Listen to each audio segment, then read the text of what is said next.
Hello mga be! Gusto ko lang i-share sa inyo ang isa sa mga bagay na pinagpapasalamat ko ngayong taon. Um, Things that I'm grateful for this year. So yung iba, sa personal life ko na lamang yon. So napakarami kong dapat ipagpasalamat. Though I have fair share of ups and downs this year, as in my lowest, grabe.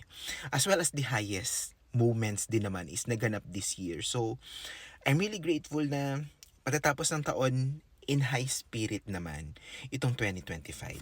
And gusto ko lang magpasalamat sa inyong lahat. I'm thankful that you, mga be, exist in my life. So ilalagay natin dito sa ating maliit na cupcake. Iyan. Sobrang thankful ako at talagang ballpen, 'di ba? Gusto niyo 'yon? Oo. Sobrang thankful ako sa inyo mga be, lalo na dun sa mga fangirls dyan na nakidilulo sa akin sa lahat ng mga fangirling moments ko this year, sa lahat ng mga nag-enjoy sa aking mga fan cams. Maraming salamat sa inyo.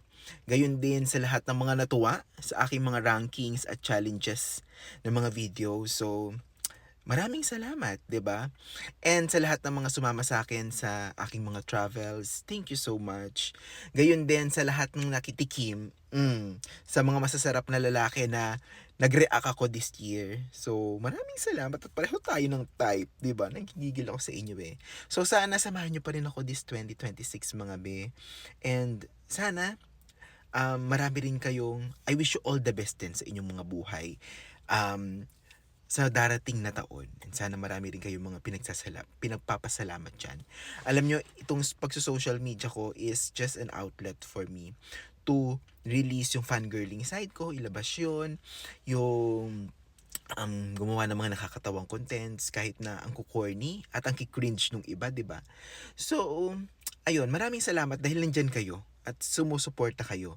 Pati na rin doon sa mga nambabash, 'di ba? So, ayan, sana magawa ko pa rin siya this 2026 and ayun, gusto ko lang malaman yun na nandito lang ako para sa inyo.